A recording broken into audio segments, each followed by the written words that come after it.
Vamos lá? Opa! Boa noite, pessoal!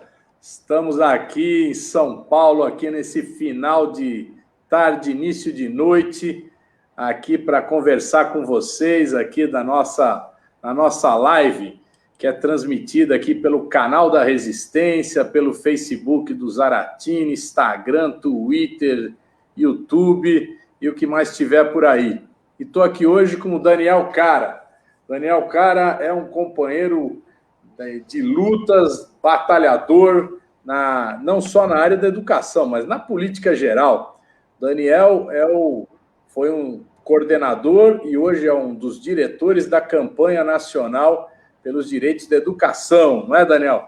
E a gente vai começar aqui falando, vocês devem estar acompanhando o que está rolando hoje, é a demissão ou a renúncia, ou entregou o cargo, ninguém sabe direito aí, do General Pazuello. General Pazuello, nosso ministro da Saúde, o homem especializado em logística e que não foi capaz as vacinas para atender o povo brasileiro. General Pazuello ficou já está há mais de um ano aí, quase um ano, né? Quase um ano no cargo.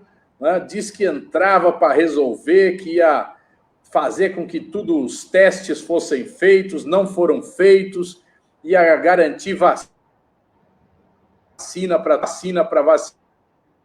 vacinar, vacina um ritmo muito lento no Brasil inteiro, né? Enquanto nos Estados Unidos estão sendo vacinadas 2 milhões de pessoas por dia, aqui no Brasil é 200 e poucas mil.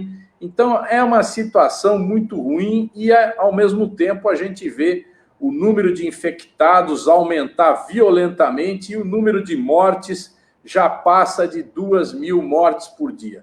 Muitos hospitais já não têm mais condições de receber pacientes, já estão lotados, e inclusive hospitais particulares, hospitais privados, né, também estão superlotados. Portanto, só tem uma solução nessa pandemia, nessa emergência, é a gente procurar se proteger, ficando em casa o máximo possível, usando máscara, lavando as mãos permanentemente.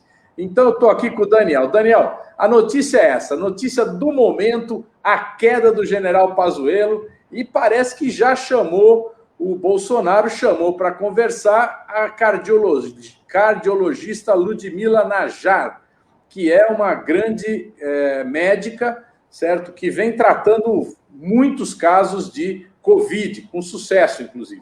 Agora, eu já disse o seguinte, se colocar ela pode ser, e ela é uma pessoa capacitada, mas se colocar ela e o Bolsonaro continuar boicotando, atrapalhando e fazendo de tudo para impedir que haja o combate à pandemia, não vai adiantar nada, vai ser mais uma decepção. Daniel, cara, dá uma palavra, boa noite aqui para o nosso público. Já temos mais de 500 pessoas aqui nos assistindo de todos os cantos do Brasil, porque o canal da Resistência, a rede da Resistência, ela vai para o Brasil inteiro. Boa noite, pessoal. Boa noite, Daniel, cara. Boa noite, Zara. Um grande prazer estar aqui contigo. Tenho uma admiração profunda pelo seu mandato parlamentar, pela sua luta em defesa de todos os direitos sociais, inclusive do direito à educação.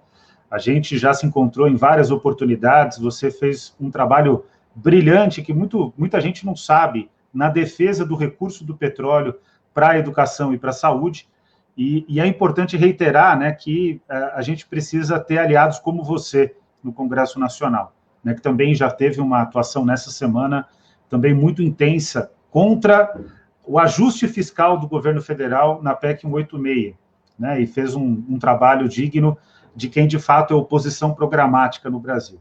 A situação do Pazuello é uma situação em que o Bolsonaro decidiu culpabilizar o Pazuello pelo fracasso do Brasil no controle da pandemia. O Pazuello está personificando todos os erros do governo, e são muitos, na verdade, são todos. O governo não teve um acerto no enfrentamento da pandemia, o único acerto que o governo teve, e não foi do governo, foi do Congresso Nacional, em especial da oposição, foi o auxílio emergencial o ano passado.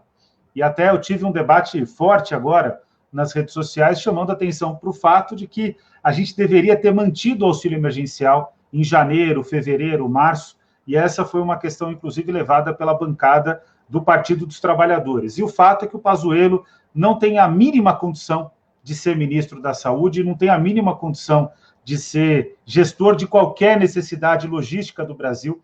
Eu nunca vi isso, Zara. Ele mandou vacinas que eram para um estado, para outro estado, depois ele desfez praticamente o acordo com a Pfizer, que começava a ser construído pelo Nelson Teich, que tampouco era um bom ministro, para você ver a situação que a gente estava, mas era um ministro ruim, porém melhor do que o Pazuello, porque ninguém podia ser pior do que o Pazuello. A brincadeira que acontece, que eu tenho conversado com parlamentares em Brasília e também com especialistas no SUS, é que pior que o Pazuello, só o Bolsonaro. E aí tem a concreta questão, né, Zara? O problema não é o Pazuello só sair.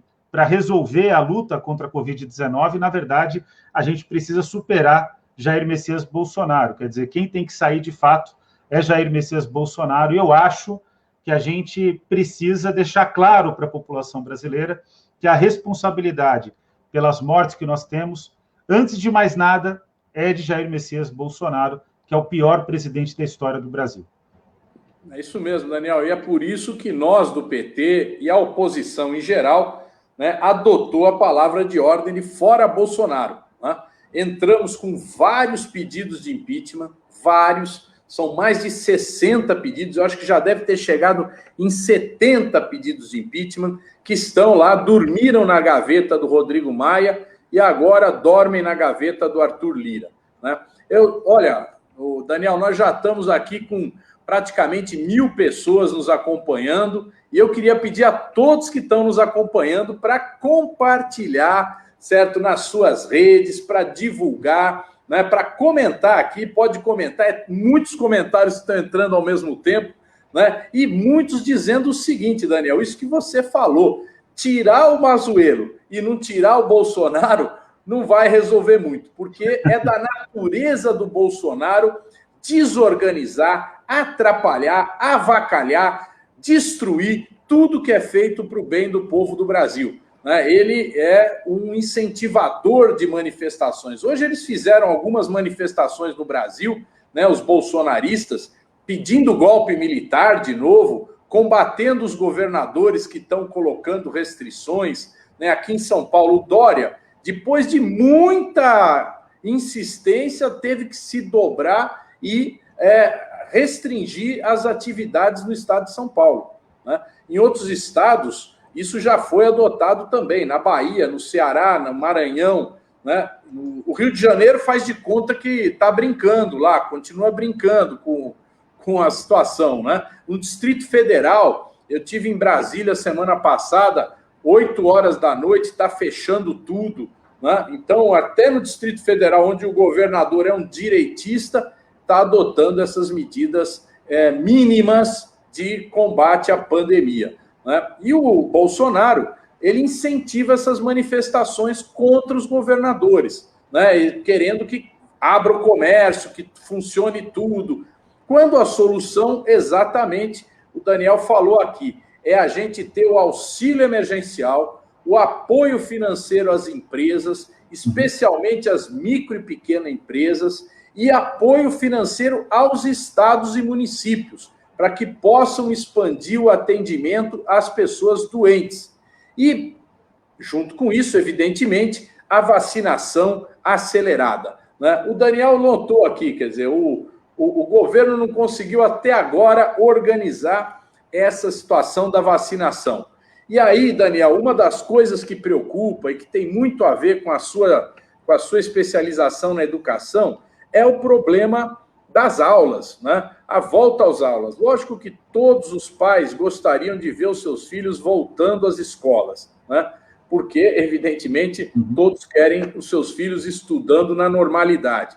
Esse sistema de aula à distância não funciona bem, né? Eu gostaria que você... Acabou de cair uma liminar, né, aqui no estado de São Paulo, uma liminar que garantia, né, a suspensão das aulas. Caiu a liminar, o governo do estado manteve um recesso, a prefeitura também, mas o secretário da Educação do Estado diz que assim que acabar o recesso, ele volta às aulas. Então, Daniel, o governo do Estado é do João Dória, não é Bolsonaro, não. É João Dória, a Prefeitura de São Paulo é Bruno Covas.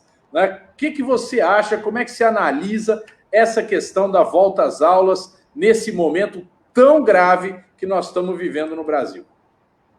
Então, Zara, esse é um tema que é internacional. Inclusive, na última semana, a Lancet, que é a principal revista, o principal periódico científico, alertou que, no caso do Reino Unido, o fato de não ter havido, no Reino Unido, hein, Zara, não é no Brasil, não, no Reino Unido, o fato de não ter havido um controle concreto da B117, que é a cepa britânica, a nossa é a mais danosa que existe, a P1, né, a cepa de Manaus, que foi conhecida como cepa de Manaus, mas que, pelo fato do Reino Unido não ter controlado a B117, o retorno às aulas aumentou a pandemia no Reino Unido.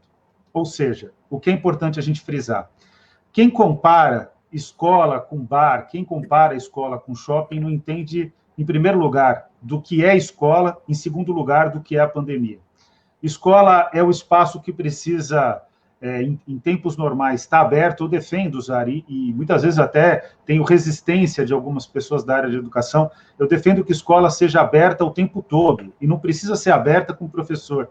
No final de semana pode ter instrutor, a gente pode criar um projeto para incentivar os jovens que estudam em pedagogia. Meus alunos, por exemplo, teriam todo o interesse da Universidade de São Paulo em atuar nesses projetos para fazer oficina, para liberar a sala de aula para atividades, para fazer o uso da quadra poliesportiva. Eu sou de Pirituba e morei no Jaraguá. O único equipamento público que tinha na minha rua era, concretamente, uma escola que foi fundada pela Luísa Erundina, quando foi prefeita de São Paulo. Então, a escola tem que estar aberta, só que nesse momento não dá para abrir escola se não tiver todos os controles necessários.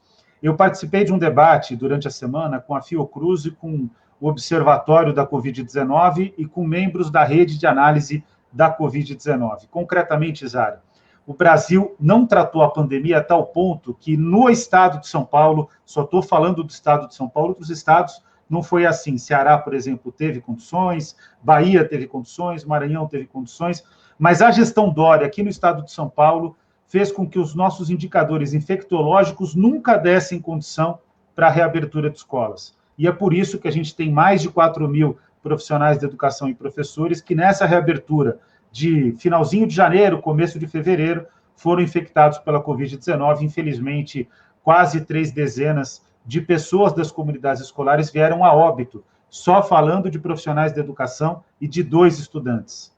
2 estudantes, inclusive uma aluna de 13, 14 anos, numa escola estadual que veio a falecer. Então, a gente está diante de uma pandemia que é uma guerra. E o Brasil precisa entender, Zara, que primeiro precisa controlar a pandemia, para depois poder reabrir escola. E não dá para comparar a escola com bar. O estudo da Lancet, publicado pela Lancet, deixa isso muito claro. Escola é um espaço mais perigoso para a transmissão, inclusive, das novas variantes da Covid-19, do coronavírus, sendo que muito provavelmente, a mais infecciosa variante do mundo é a P1. A gente agora está fazendo pesquisas e quero dar uma notícia grave pela irresponsabilidade do governo.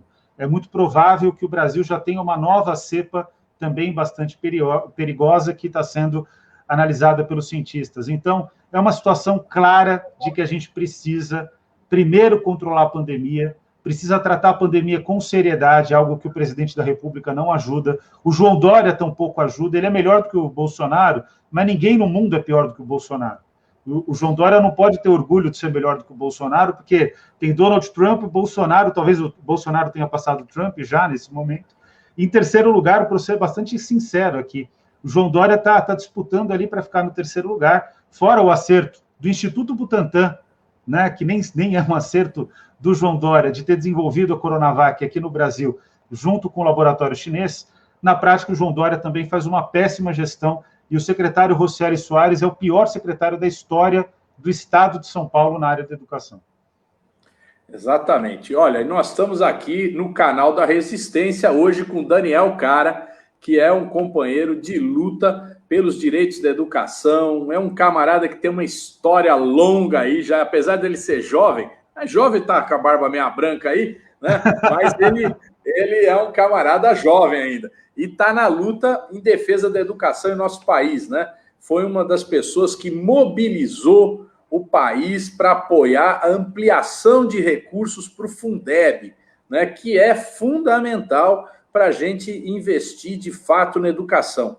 O governo agora, né, Daniel, fez uma PEC chamada PEC 186, que ele queria desvincular os recursos da saúde e da educação, né? Essa vinculação histórica em nosso país, desde a Constituição, não é de 88, não, vem muito mais lá de trás, se eu não me engano, vem lá do pós-guerra, né, da Constituição de 46, né, onde foi vinculado os recursos da educação, e isso garante ao Brasil condições mínimas de ter uma universalização do ensino fundamental, do ensino básico, coisa que não existia antigamente, e a gente pode falar que tem má qualidade, e eu concordo que a qualidade é ruim, mas é universal, ou seja, toda criança consegue acessar uma escola no Brasil. Então isso é uma conquista, e eles querem arruinar essa conquista, eles querem destruir, eles querem introduzir o voucher na educação,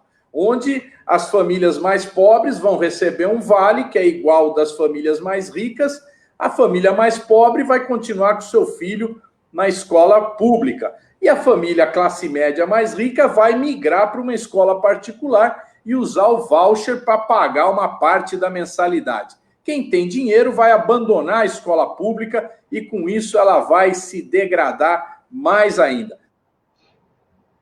Nós somos a favor do modelo da escola pública, universal e gratuita, né? E agora nós derrotamos o governo nesse intento. Ele não conseguiu desvincular as verbas da saúde e da educação.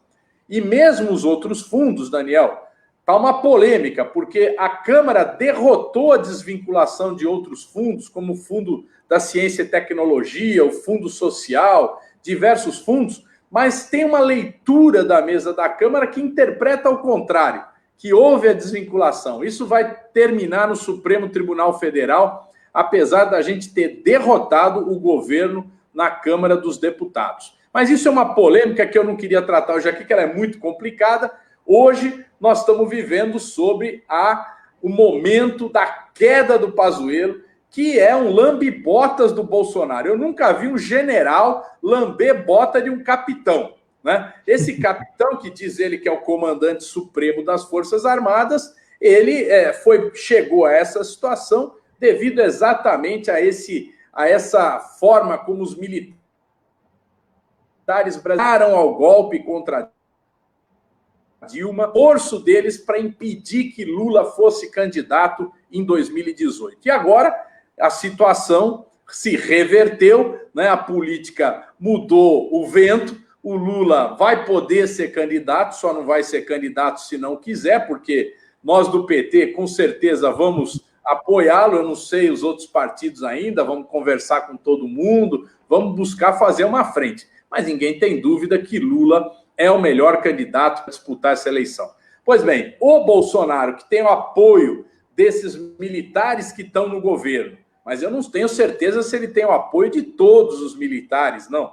Porque cada vez que aparece um Pazuello que vai para o governo e faz uma administração tão ruim como essa, eu fico pensando, Daniel, o cara fala, não, queremos um golpe militar, queremos militares governando. Você imagina, né, se esses militares que mal e mal se formam para a guerra, não para administrar um país, esses caras vão e assumem o Ministério da Educação, por exemplo, o Ministério do Desenvolvimento Social. Imagina só o que seria, né? Você tem lutado também, Daniel, contra essas medidas autoritárias na educação.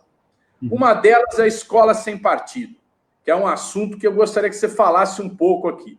A outra é essa ideia de a criança poder ser educada pela própria família, né? Isso, a criança não precisaria mais ir na escola, ela ficaria em casa e os seus pais, a sua família, cuidariam da sua educação. Inclusive, a Bia Kicis, que agora é presidente da Comissão de Constituição e Justiça da Câmara, quer votar esse projeto.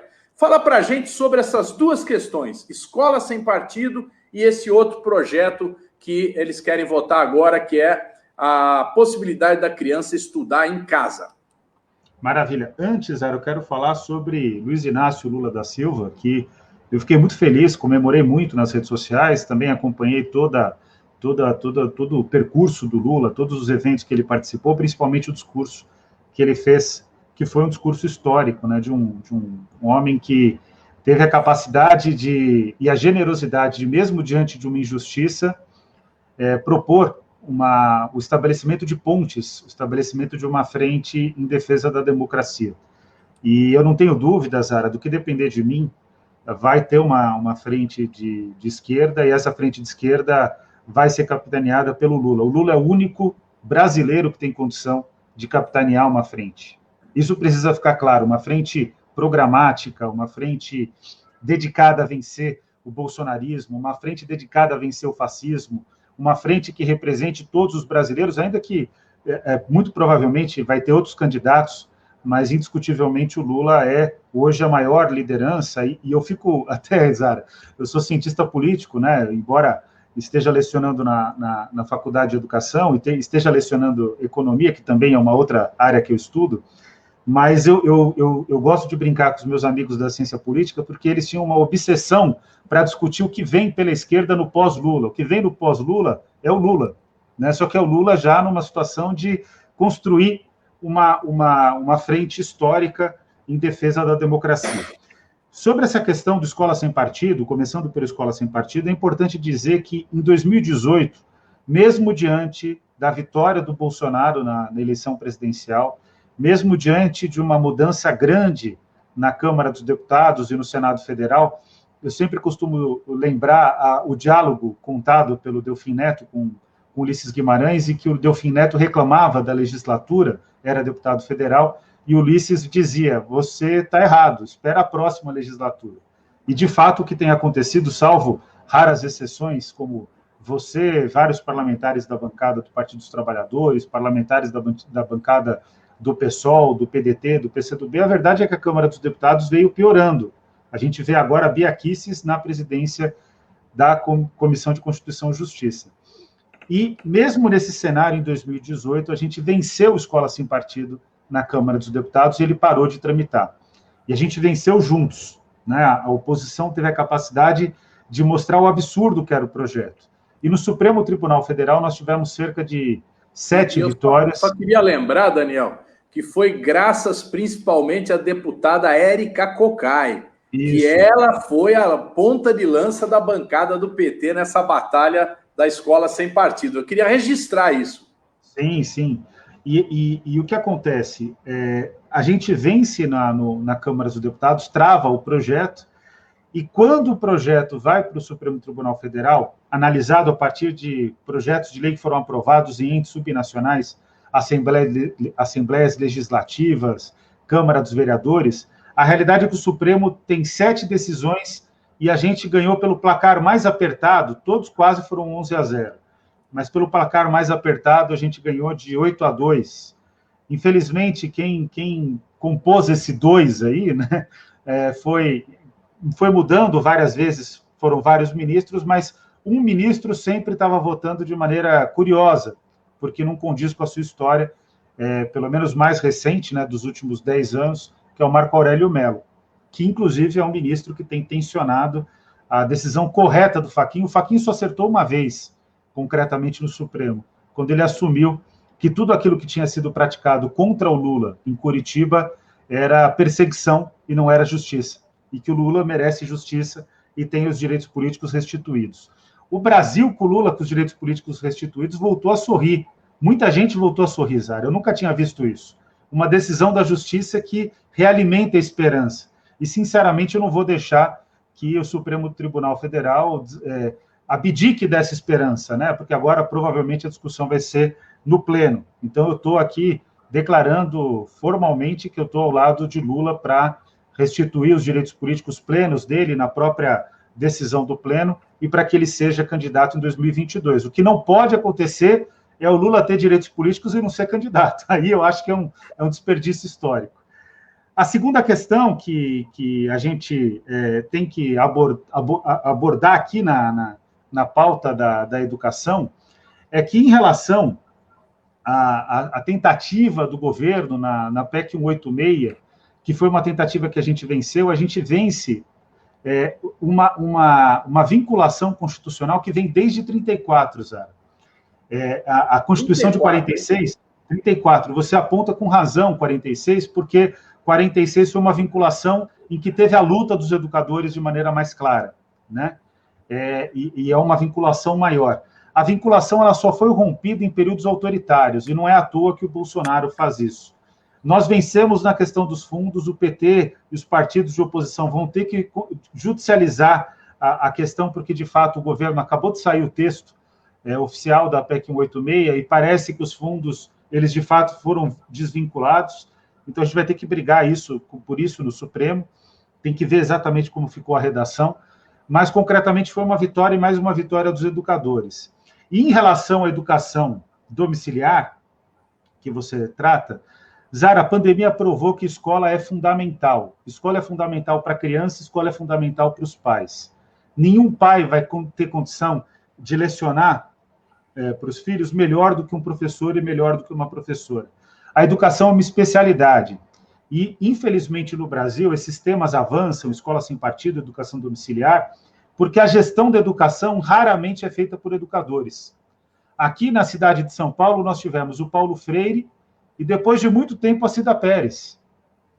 E aí aqui eu estou deixando uma crítica, inclusive, ao Partido dos Trabalhadores, que foi gestão aqui, e você sabe, eu falo isso de maneira franca, tem que respeitar que educação é uma questão dos educadores. A gente não quer ter médicos na área da saúde, não quer ter enfermeiros na área da saúde, psicólogos, enfim, especialistas do SUS. Na educação não é diferente. Infelizmente, né, ocorreram erros da própria gestão do PT que nem sempre foram educadores. Os melhores momentos, das melhores gestões que nós tivemos na cidade de São Paulo, que foram do Partido dos Trabalhadores, tanto a gestão Erundina, depois a gestão Marta, a gestão Haddad, os melhores momentos da época da educação foi quando educadores tomaram conta da pasta, porque educador faz diferente. E vou dizer uma coisa aqui, Zara, você pode até discordar de mim, mas a melhor governadora do Brasil, a melhor governante de Estado do Brasil é a governadora Fátima Bezerra, porque pegou o Estado mais desestruturado, mesmo na pandemia está saldando as dívidas do Estado do Rio Grande do Norte, faz um trabalho brilhante na pandemia. Pergunta para o Miguel Nicoleles, qual é o Estado que vai melhor? É da governadora Fátima Bezerra. E vou dizer aqui para vocês, é boa governadora porque é professora, porque conhece o chão da sala de aula, porque está junto com o povo, que nunca teve dúvida de que tem que estar ao lado do povo. Então, embora eu não seja filiado ao Partido dos Trabalhadores, eu reconheço que a grande governadora do Brasil no tratamento, no enfrentamento da pandemia, se chama Fátima Bezerra, e eu sei que ela vai assistir depois, mandar já um beijo, um abraço para ela. Olha, eu queria aqui pedir a todos que estão nos assistindo aqui no canal da Resistência, na rede da Resistência, no nosso Facebook, para compartilharem aí, para que mais gente possa assistir esse bate-papo aqui, que a gente faz aqui todo domingo, né? E de volta em toda terça, também nesse mesmo horário. A gente faz essa troca de ideias aqui, viu, Daniel? Que é exatamente para a gente tratar dos temas que estão sendo discutidos, né, no Brasil, né? E, sem dúvida, hoje o tema do dia é a demissão do Pazuello, né? E muita gente falando aqui, não adianta nada demitir o Pazuello se o Bolsonaro continuar lá, porque ele vai se intrometer, ele vai fazer de tudo para que não haja combate à pandemia, porque ele é um admirador da morte, né? Ele é um camarada que não pensa na vida, na vida das pessoas, né? Nas ideias, né? Fazer o Brasil avançar. O Daniel falou uma coisa importantíssima aqui sobre o valor da educação, né? Daniel, eu sempre coloco aqui 3 pilares aqui que eu acho que deveriam ser permanentes, os pilares da esquerda, né? Um é a democracia, o outro é a luta contra a desigualdade, né? O desenvolvimento econômico e combate, redução da desigualdade, né? Que é um segundo tema, né? E o terceiro tema, a soberania nacional. né? Quer dizer, o Brasil tem que defender o seu povo, tem que defender o seu território, tem que defender as suas riquezas. Então, são 3 pilares: democracia, igualdade e soberania nacional. E eu não vejo, Daniel, como que a gente avança nesses 3 temas se a gente não tiver uma educação universal, de qualidade, ampla. Porque como é que a educação ela é fundamental para o conceito da democracia, né? Como é que a pessoa vai ter possibilidade de se expressar, de se organizar, de participar, se ela não tiver um conhecimento, se ela não tiver uma possibilidade de ter conhecimento, de avançar e de debater? Isso é fundamental no meu modo de ver, né? E a questão da desigualdade.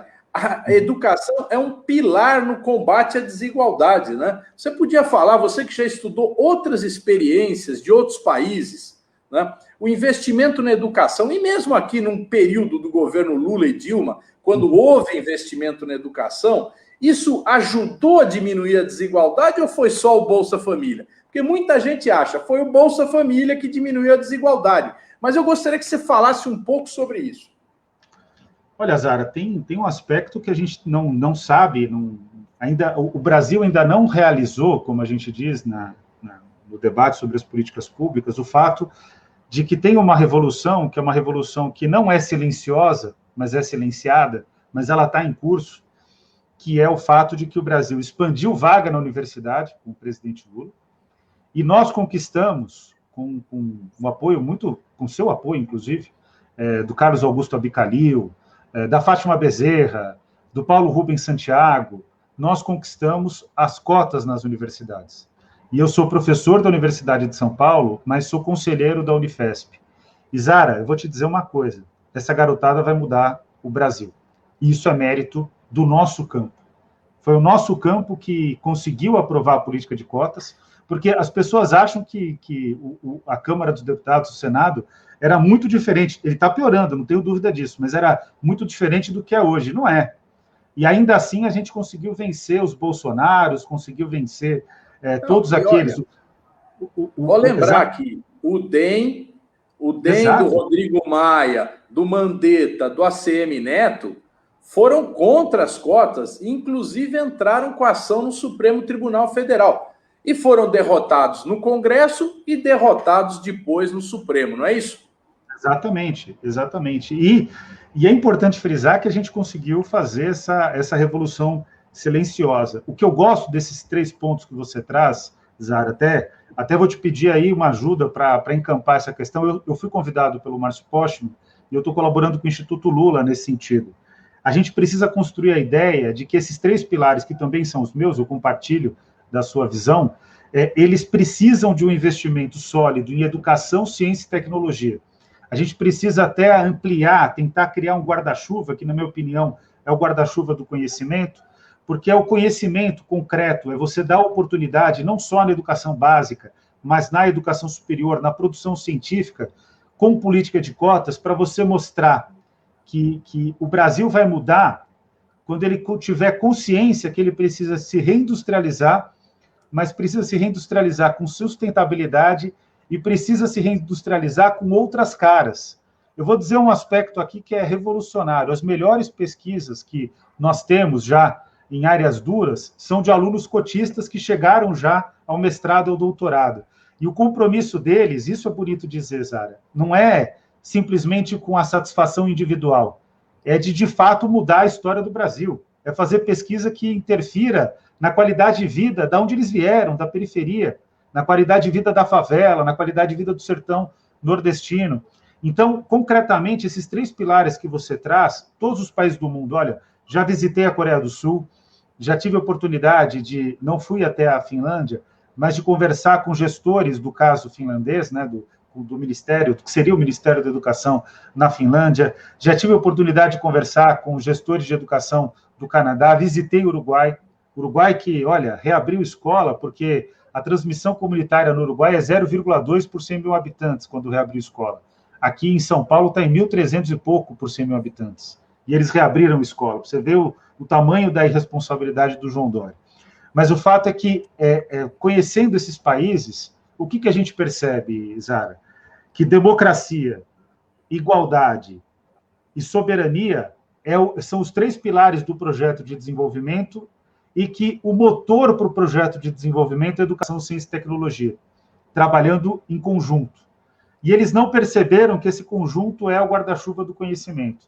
Eu acho que essa é a linha que a gente deve trabalhar, essa é a linha que você, quando lutou pelo petróleo, e tentaram acabar com a nossa luta, né, Zara? E a gente vai ter que ir para o Supremo para confirmá-la, que é o Fundo Social do Pré-Sal, mas esse é o caminho que a gente vem trilhando e que o rompimento que aconteceu em 2016 por meio de um processo de impeachment, que na prática foi um golpe, e a gente sempre precisa relembrar isso, o rompimento foi para evitar que o Brasil caminhasse nesse sentido, porque esse é o caminho da industrialização, esse é o caminho de uma industrialização do século XXI, e principalmente esse é o caminho que vai mudar a elite brasileira, ao passo que a gente vai deixar de ser uma elite pautada ainda nos valores da Casa Grande e Senzala, que são valores inaceitáveis, e vai começar a estruturar uma nova elite, que não seja uma elite pautada no próprio interesse, mas que seja uma elite pautada no desenvolvimento do país. Essa é a luta de uma vida, né? Da minha vida, da tua vida,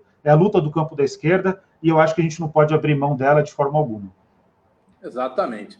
A direita adora falar aqui no crescimento econômico, no mercado, nas livres forças do mercado, na liberdade de iniciativa, né? E nós, no período militar aí, no governo militar, a gente viu, teve crescimento no Brasil de mais de 7%, Daniel.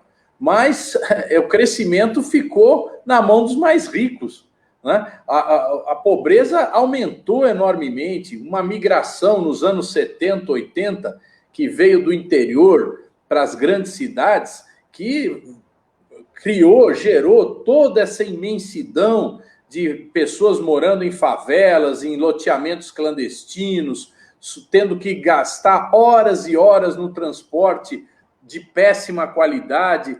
Então, realmente, aquele crescimento econômico da época da ditadura, ele não ajudou o país a melhorar, né? Ele criou um verdadeiro drama social.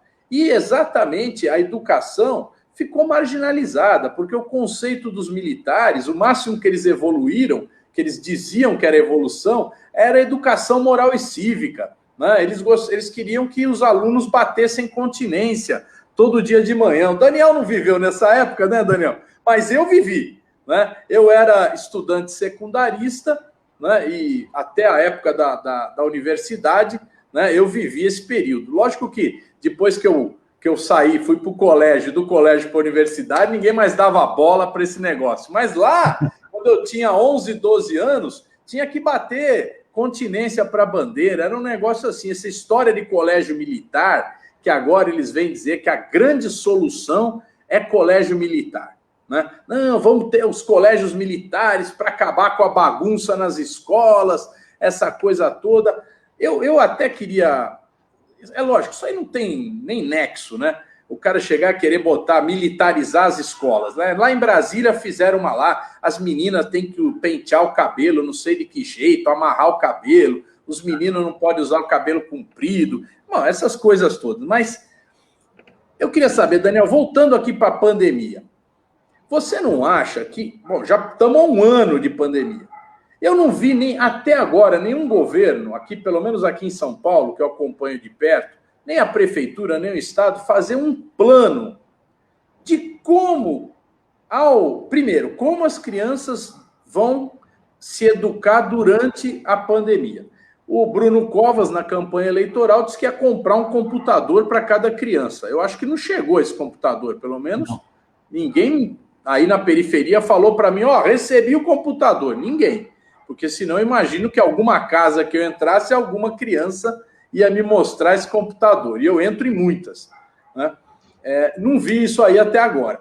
Depois, quer dizer, então as pessoas não têm uma internet boa, né? O máximo que tem é um celular para poder assistir às aulas, isso é dificílimo de assistir, né? Então é uma situação difícil durante a pandemia. Agora, depois da pandemia, um ano sem aula, né? Um ano com aula precária, né?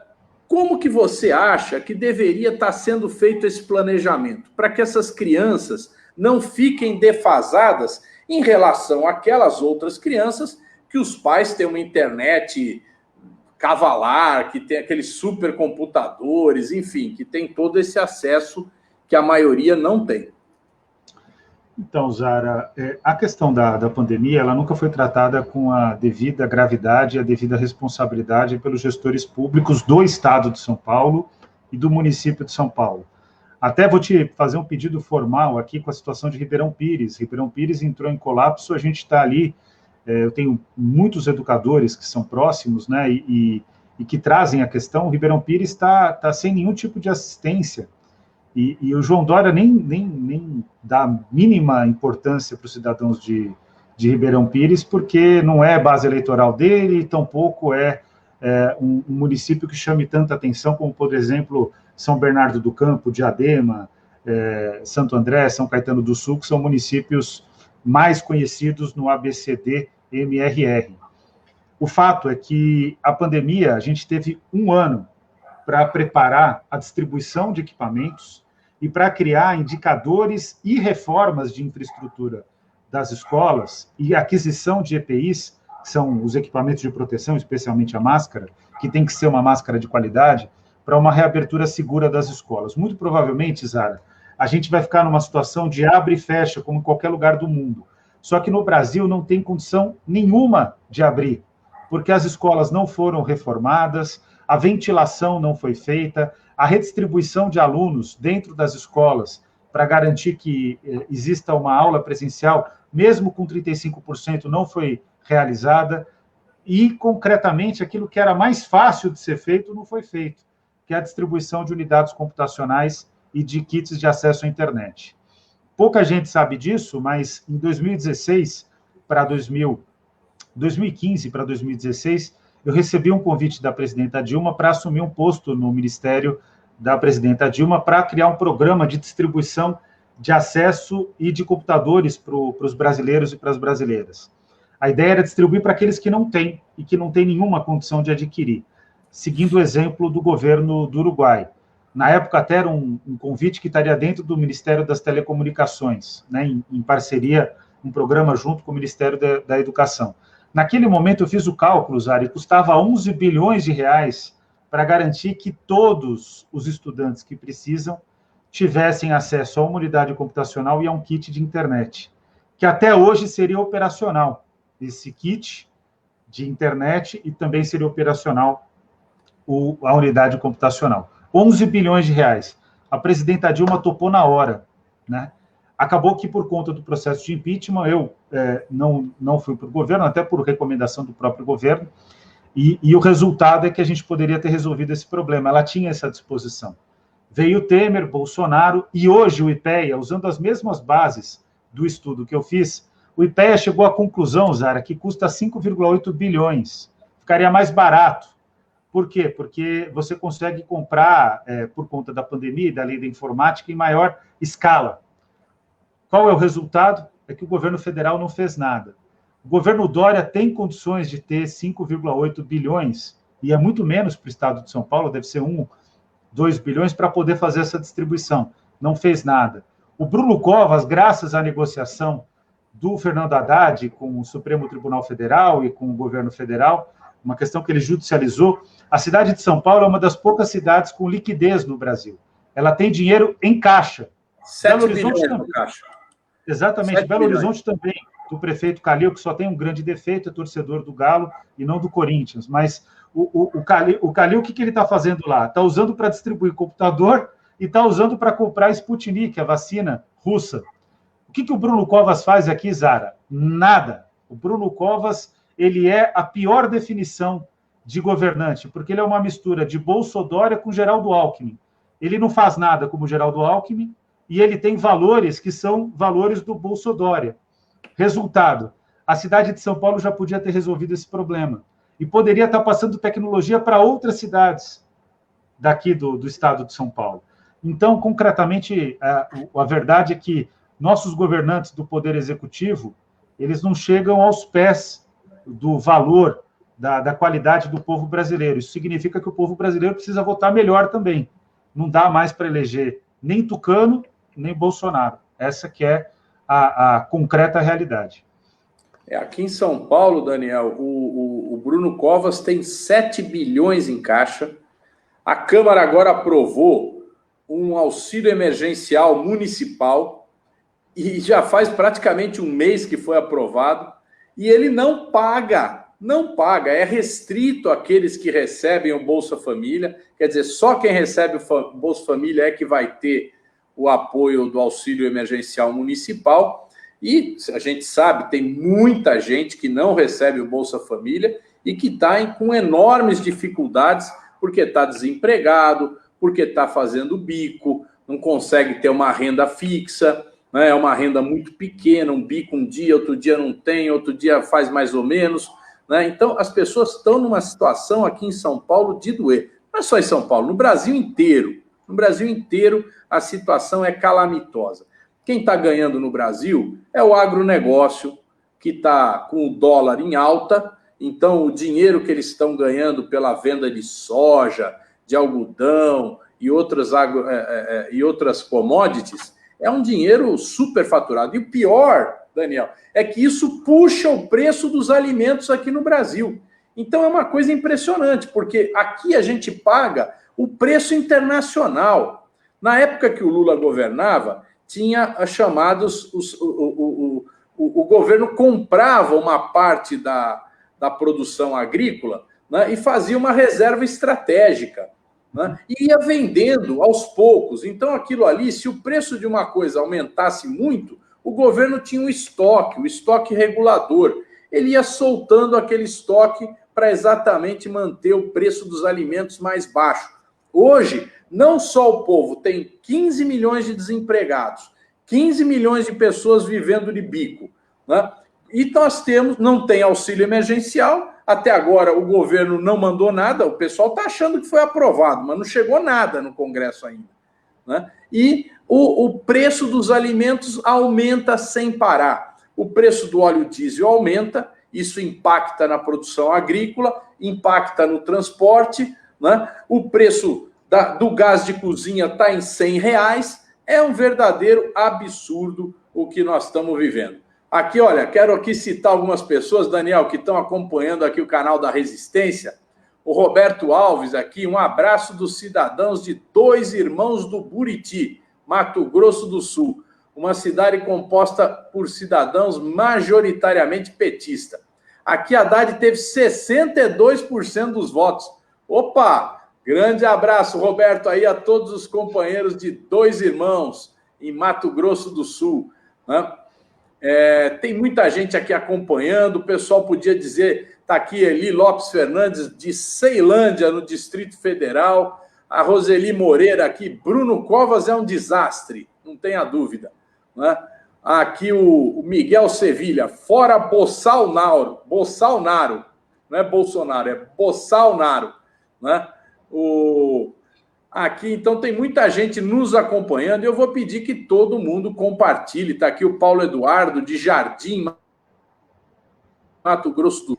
O Claudilson, Pezão de Guarulhos, meu companheiro lá, lutador, certo? Companheiro que luta pelos deficientes, ele mesmo é um cadeirante batalhador. Está aqui também o Cecílio, vereador de Campinas, eleito esse ano agora, começou o mandato, certo? É um camarada que luta muito pela saúde lá em Campinas, foi do Conselho Municipal de Saúde, presidente, e agora é vereador lá na cidade de Campinas pelo PT.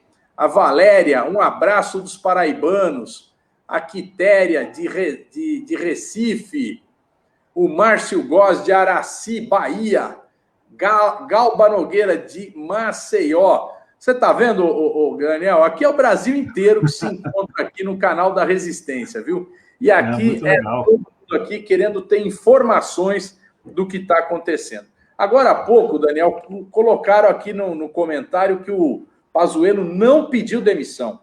Diz que não está doente, que vai continuar. Mas essa aí é conversa, né? Essa daqui, quando sai uma notícia dessa, a gente já conhece como é que funciona o Palácio do Planalto, né? Sempre tem alguém lá da Secretaria de Comunicação que vaza a notícia para um jornal amigo dele, né, para poder sair na frente, Então vaza a notícia e aí a notícia vai embora e o camarada está fritado já. E eu vou dizer para você, não é fritura daquela que o peixinho fica gostoso, não. É torrado mesmo. Já é carbonizado. Surgiu uma nova notícia aqui na política. O Rodrigo Maia acaba de declarar que vai se filiar ao MDB. E vai apoiar, e vai trabalhar pelo apoio, só falta ele dizer isso, né? Que vai trabalhar pelo apoio ao Lula, né?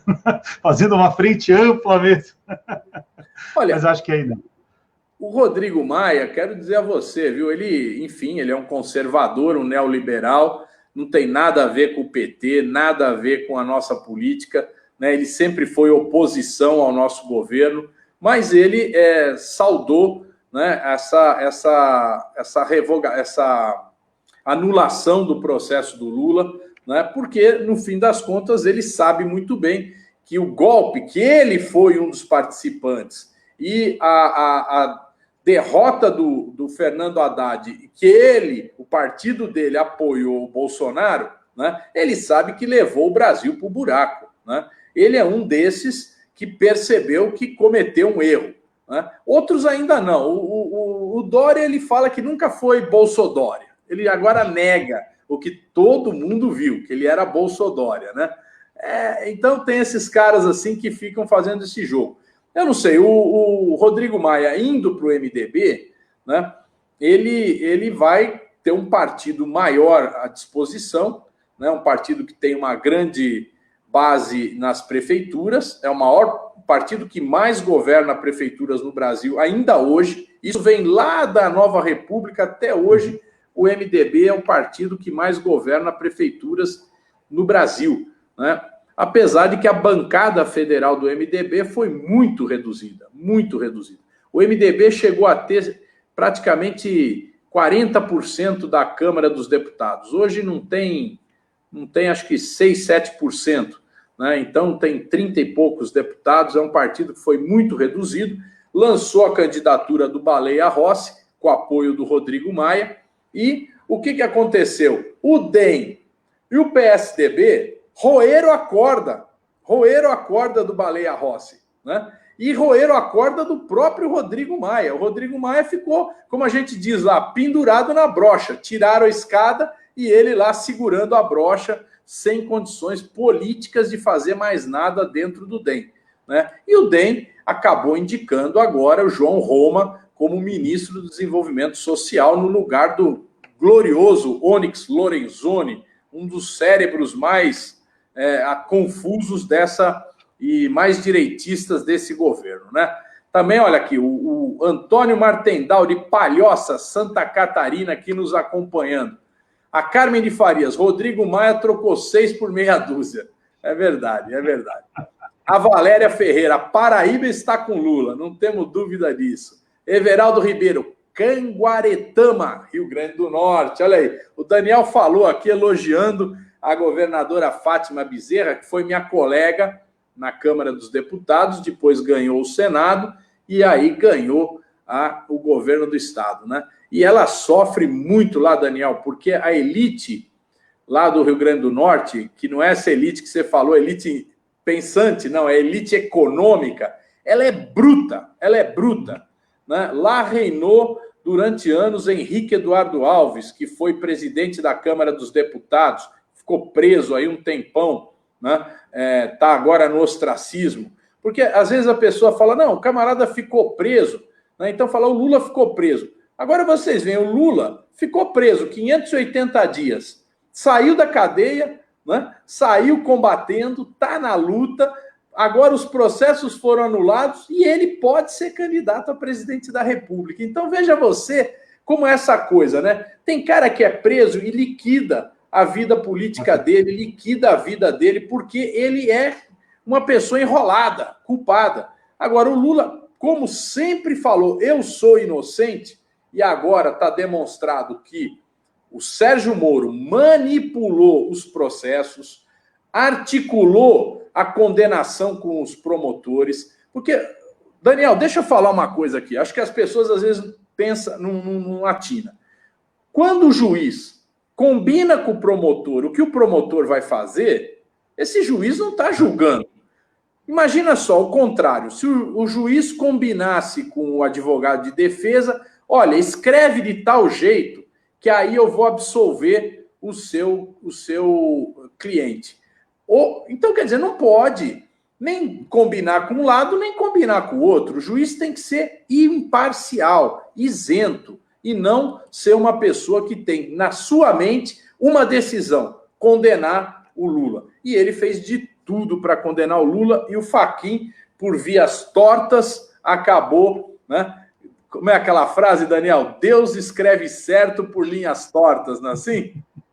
E olha, o que foi mais curioso disso tudo foi o Fachin ter escrito certo por linhas tortas, né? Porque o Fachin também foi um perseguidor na prática, né?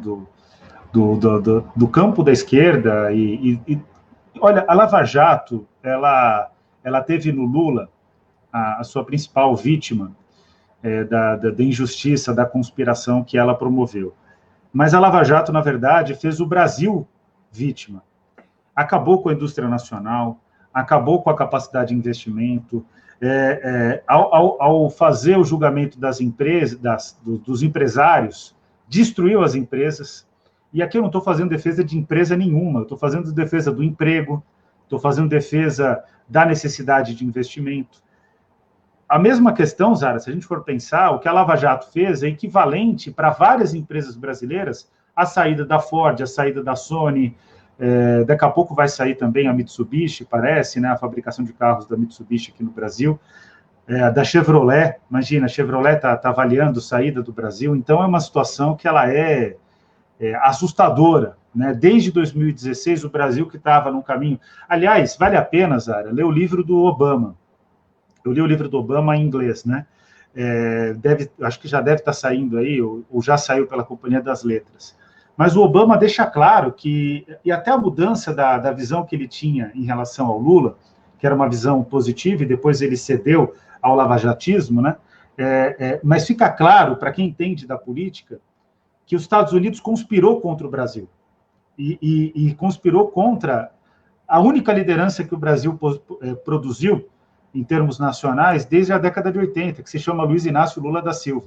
A única liderança que, de fato, foi construída pelo país, e uma liderança da envergadura do Lula, não é ele que se constrói sozinho, não é o Partido dos Trabalhadores. O Lula e o Partido dos Trabalhadores tiveram muito mérito, mas o Brasil produziu o Lula também, né? No sentido de que o Lula é fruto de uma série de lutas que vão criando laços com a sociedade brasileira. E o fato é que é muito claro no livro que existia um certo ressentimento dos Estados Unidos, um explícito ressentimento dos Estados Unidos com a liderança que o Brasil começava a estabelecer na consolidação dos BRICS e numa alternativa de desenvolvimento na região sul-americana, que sempre foi um quintal ingrato dos Estados Unidos, sempre deu mais trabalho. E aí eles não queriam perder, né? Eles já viram que estava dando muito trabalho, não queriam perder. E o que está acontecendo na Bolívia agora, Zara, nossa, mas eu tenho tanta felicidade, e é tão triste, né, que na Bolívia golpista é preso, e está certo, e no Brasil é reverenciado. Se o Michel Temer entrar pela porta de qualquer reunião de empresários, ele é aplaudido de pé. Ele é aplaudido só de empresários, né? Exatamente, só de empresário.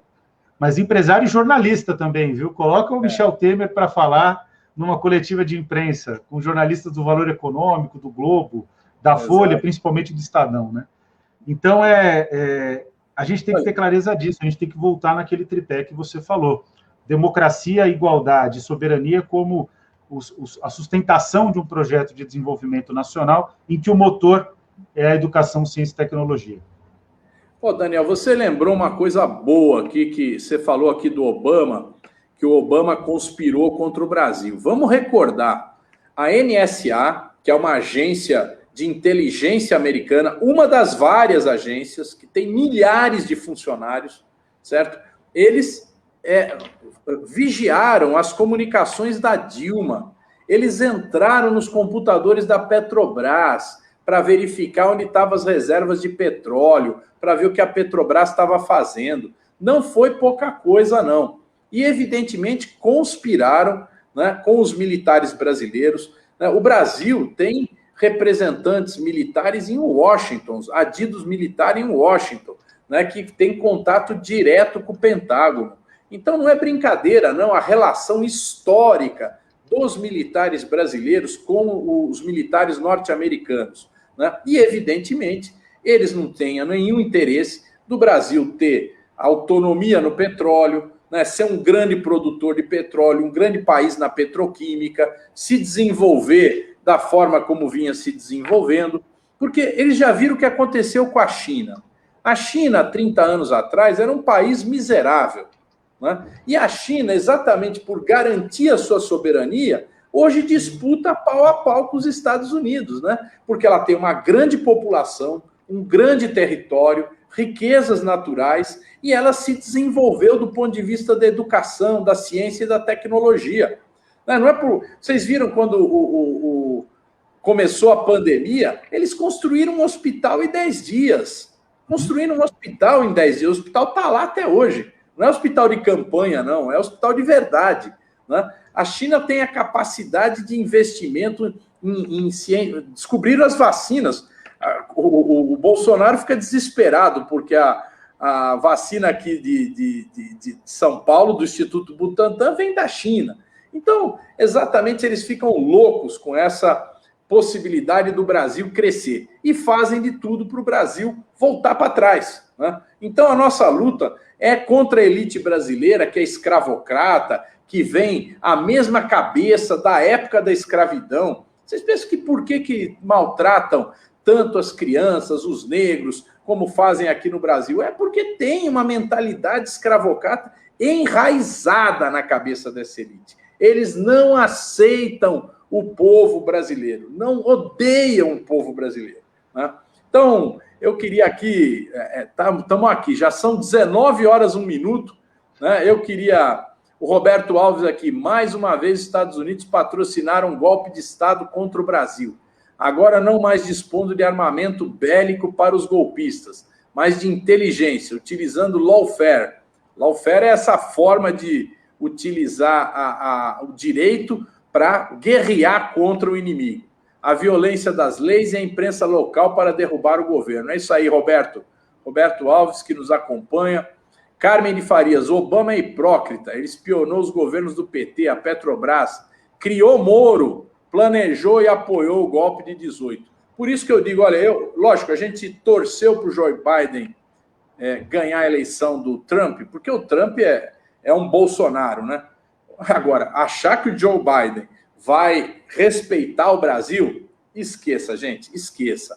Eles têm uma mentalidade que é imperialista, certo? A forma do governo americano atuar é imperialista. Não mudou nada dos anos 50 para cá. Bom, Daniel, nós chegamos aqui no nosso limite de horário, eu queria agradecer a você por ter participado aqui com a gente, né? Nós tivemos aqui muita gente participando, quero agradecer a todos que estão nos acompanhando. Nós vamos voltar terça-feira às 18 horas aqui no canal da Resistência. E não desliga daqui, porque aqui toda hora tem informação, debate, para você saber o que está acontecendo no Brasil. Daniel, dá o seu boa noite aqui para a nossa galera.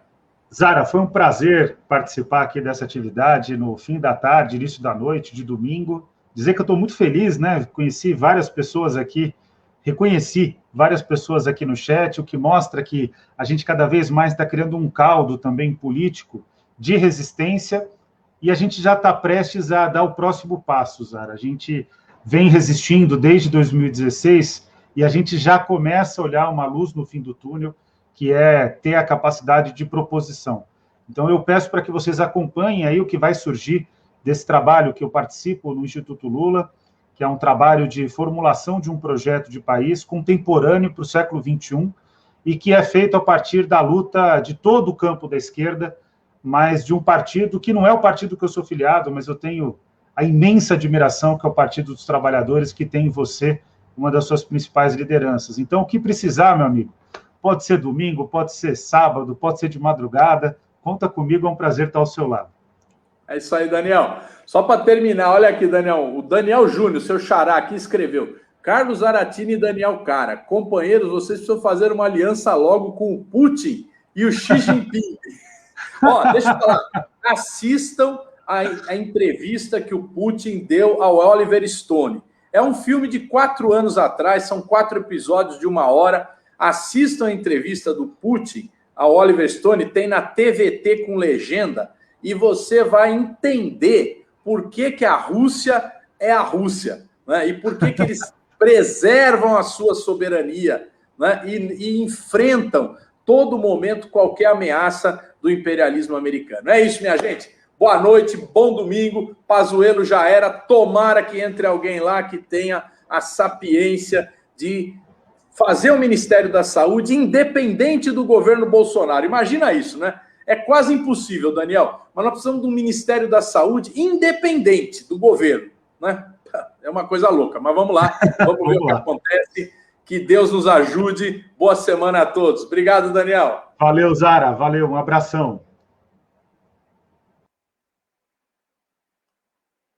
Valeu, gente.